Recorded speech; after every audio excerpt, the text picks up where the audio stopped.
Hello everyone, my name is Raghu and I welcome you to my YouTube channel Let's English. So today we are going to discuss a paragraph which has been taken from the Hindu newspaper. So in today's paragraph synthesis we are going to discuss grammatical points and vocabulary, right? So straight away let's begin today's session, right? So as we can see, a paragraph is already mentioned on the board. जैसा कि आप सबको पता होगा एक paragraph already लिखा हुआ है, हम इसको स्टेप बाय स्टेप पढ़ेंगे और समझने की कोशिश करेंगे क्या ग्रामेटिकल पॉइंट्स हैं, क्या वर्ड्स यूज हुए हैं, राइट? तो शुरू करते हैं. A day after Pfizer, one of the pharmaceutical companies, right? A day after Pfizer sought the Indian regulators nod for emergency use authorization for its mRNA vaccine. If we talk about this first line, we can easily identify, हम पता लगा सकते हैं sought यानी past simple tense का यहाँ use किया गया है. past simple tense का यूज क्यों किया गया है? क्योंकि एक पॉइंट पर वो काम कंप्लीट हो गया, राइट? सो ध्यान देने वाली बात, अ डे आफ्टर, एक दिन बाद. किसके एक दिन बाद? फाइजर सॉट यानी फाइजर ने परमिशन मांगी अपने वैक्सीन को यूज करने के लिए, इमरजेंसी यूज ऑथराइजेशन के लिए. किससे परमिशन मांगी? Indian regulators nod. किससे परमिशन मांगी? अप्रूवल. किससे मांगा है? इंडियन रेगुलेटर से, यूज करने के तुरंत, यानी जब परमिशन मांगी उसके एक दिन बाद ही.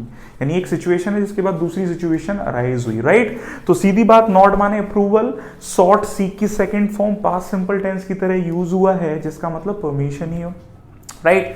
और नॉट माने क्या हो गया? अप्रूवल. आगे बढ़ते हैं. इट्स यहां पॉजिटिव केस हो गया बिना अपोस्ट्रोफी. अपोस्ट्रोफी शॉर्ट फॉर्म होते हैं it has, it was, it is का. ये ग्रामेटिकल पॉइंट है.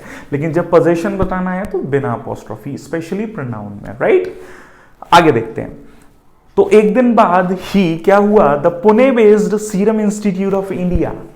द पुणे बेस्ड, ध्यान दें पुणे से पहले द क्यों आया? क्योंकि स्पेसिफाई किया, एडजेक्टिव बना दिया.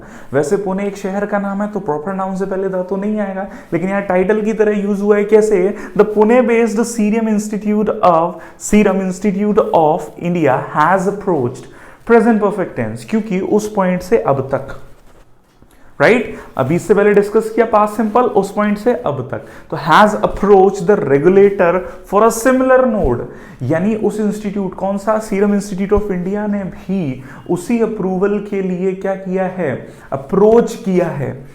फॉर इट्स वैक्सीन, उस वैक्सीन का नाम क्या है उनके का? कोविशील्ड, जो कि किसके द्वारा डेवलप की गई है? Oxford University, right? सीधी सीधी बात समझने की कि फाइजर ने भी परमिशन मांगी, लेकिन उसके एक दिन बाद ही पुणे बेस्ड जो कंपनी थी serum Institute of India has approached, उन्होंने भी सिमिलर परमिशन यानी अप्रूवल मांगा है अपने वैक्सीन के लिए, जिसका नाम क्या है? कोविशील्ड, जो किसके द्वारा डेवलप किया गया है?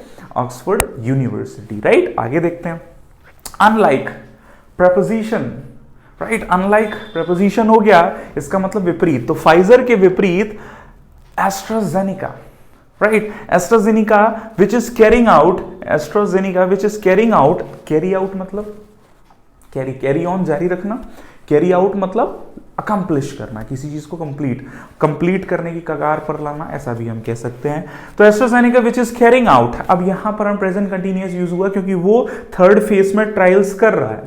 which is carrying out the phase 3 trials of the Oxford vaccine in 4 countries.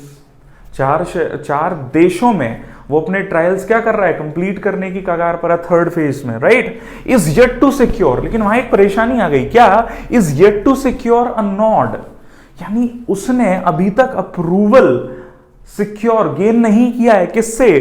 From any of the regulatory agencies, किसी भी रेगुलेटरी एजेंसी से उन्होंने अप्रूवल गेन नहीं किया है. समझने वाली बात, एनी ऑफ ऑलरेडी मैंने ब्रैकेट में लिखा है, एनी ऑफ. अब अब आ रहा है तो सिलेक्शन, तो इसीलिए जो भी नाउन या प्रोनाउन आएगा वो क्या होगा? Plural, right? Any of them, we can not say any of him, right? चलिए. AstraZeneca recently gave details of the interim safety and efficacy data involving 131 Covid. देखिए कोविड को रेड मार्क क्यों किया? क्योंकि प्लूरल, कैपिटल लेटर्स में लिखना है उसे, प्लूरल नहीं कैपिटल लेटर्स में, राइट? स्मॉल में नहीं. तो COVID-19 cases in the phase 3 trials in the UK and Brazil. सीधी बात समझने की, एस्ट्राजेनेका ने डिटेल्स एक रिपोर्ट दी जिसमें उन्होंने अपने वैक्सीन की इंटरम सेफ्टी भी बताई है, राइट? और एफिकेसी का मतलब क्या है? जनरली पावर ऑफ इफेक्ट, यानी जो उसके परिणाम है, इफेक्ट्स हैं, वो कितनी इंटेंसिटी से काम कर रहा है, that is called efficacy, effectiveness.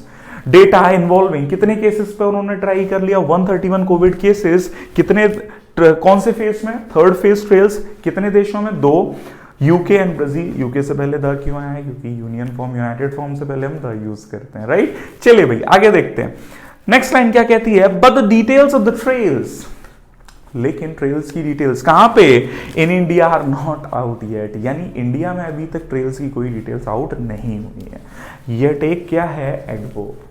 Still और येट हम लोग सुनते आए हैं, डिफरेंस होता है, स्टिल माने अभी भी, something which is going on, right, और येट क्या बताता है, something which is not accomplished yet, या मैं कहूं कॉन्ट्रोडिक्शन बताए, विरोधाभास, राइट। आगे बढ़ते हैं, द अनप्रेसिडेंटेड स्पीड, ध्यान दें, स्पीड नाउन, अनप्रेसिडेंटेड मतलब अनएग्जाम्पल्ड, अनफैमिलियर, अनएक्सप्लेन्ड, जो पहले नहीं बताया गया, अचानक से कोई चीज आ गया जिसका कोई अनुमान नहीं था, राइट। तो the unprecedented speed in taking, taking से पहले इन आया, इसका मतलब इन एक प्रेपोजिशन, प्रेपोजिशन के बाद जो वर्ब आएगा उसमें आईएनजी, और वो क्या बन गया, जेरेंड।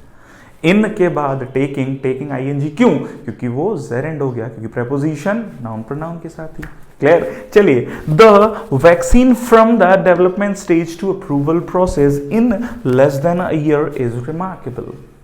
समझने वाली बात, किसी भी वैक्सीन को पेटेंट कराने में 1 साल से ज्यादा का समय लगता है, लेकिन यहां कुछ स्पीडी प्रोसेस चल रहा है। वो क्या बता रहा है, the unprecedented speed in taking the vaccine, देखिए फ्रॉम स्टार्टिंग पॉइंट, तो from the development stage to approval process.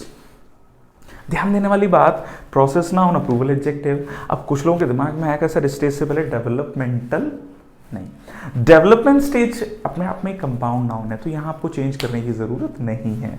तो development stage to approval process, यानी 1 साल से भी कम समय में जो इनिशियल प्रोसेस से कहां तक आ गया, अप्रूवल प्रोसेस तक आ गया, ये बात तो रिमार्केबल है। आगे बढ़ते हैं, राइट। एंड परहैप्स, और शायद, नेसेसिटेटेड, नेसेसिटेटेड मतलब क्या हो गया, कंपेल्ड। ये ऐसा क्यों इतना स्पीडी प्रोसेस चल रहा है, ये ध्यान दीजिए, नेसेसरी से बना है, नेसेसरी नाउन हो जाएगा हम लोगों का, ऑब्जेक्टिव भी हो जाता है, जनरली नेसेसरी ऑब्जेक्ट्स एडजेक्टिव भी यूज करते हैं, तो ये वर्ब की तरह यूज हुआ है, इसका मतलब compelled, forced, required, right. By the, अब ऐसा क्यों इतना जल्दी है, बाय द टोल, हम जान रहे हैं इस वायरस का जो प्रभाव है वो क्या बता रहा है कि डेथ टोल इंक्रीज हो रहा है, जिससे लाइफ्स और लाइवलीहुड्स पर बहुत बुरा असर पड़ रहा है, इंक्रीमेंट हो रहा है, लोग मर रहे हैं, तो इस वजह से ये स्पीडी जो कार्यक्रम चल रहा है पूरा, this is the reason, right. तो perhaps necessitated by the toll the virus has taken on lives and livelihoods, but this is not without cause for concern at a time. ये उस समय सोचने वाली बात ये है, क्या है, when governments are putting pressure, अब चिंताजनक बात तो है जबकि गवर्नमेंट प्रेशर कर रहा है रेगुलेटरी बॉडीज पर कि इस सारे एंटायर प्रोसेस को जल्द से जल्द आगे बढ़ाएं। देखिए लिखा हुआ है वहां पर, but this is not without cause for concern at a time. उस समय ये चिंता की बात नहीं है जब governments are putting pressure on regulatory bodies to fast track the entire process, ये सारे प्रोसेस को जल्द से जल्द कंप्लीट करें और वैक्सीन को लेकर आए। This is very important because आप देख रहे हैं वायरस का प्रभाव किस पर पड़ रहा है, लाइफ्स और लाइवलीहुड्स पर, लोगों के, right. So putting pressure on regulatory bodies to fast track the entire process, lack of transparency about vaccine safety and efficacy does no good in gaining, देखिए ये दूर है ना, एक साथ मत समझ लीजिएगा, in gaining people's confidence and willingness to get vaccinated। सीधी बात समझने की, अगर ट्रांसपेरेंसी में कमी आएगी तो लोग क्या होंगे, लोग कॉन्फिडेंस दिखाई नहीं पाएंगे अपने आप को वैक्सीनेटेड कराने के लिए। सीधी बात है, अगर चीजों में जल्दी आएगी तो उसके साइड इफेक्ट्स आएंगे, तो लोग फिर कैसे खुद को वैक्सीनेट कराएंगे, right. So this is the thing जो बोला जा रहा है कि lack of transparency about vaccine safety and efficacy. ध्यान दीजिए सब्जेक्ट क्या होगा, ट्रांसपेरेंसी, इसीलिए डज, राइट। अब सेफ्टी एंड एफिकेसी, एफिकेसी में आपको बता चुका हूं जो कि इफेक्ट्स हैं, अगर जल्द ट्रांसपेरेंसी नहीं होगी, नहीं पता चलेगा तो लोग खुद को कैसे वैक्सीन कराएंगे, right. No good in gaining people's confidence, gaining ING form फिर से, people's confidence and willingness to get vaccinated. ध्यान देने वाली बात, गेट वैक्सीनेटेड, गेट इंग्लिश में एक कॉजेटिव वर्ब है। अब दिमाग में बत्ती चली, कॉजेटिव वर्ब क्या होता है, और उसके बाद थर्ड फॉर्म आ रही है।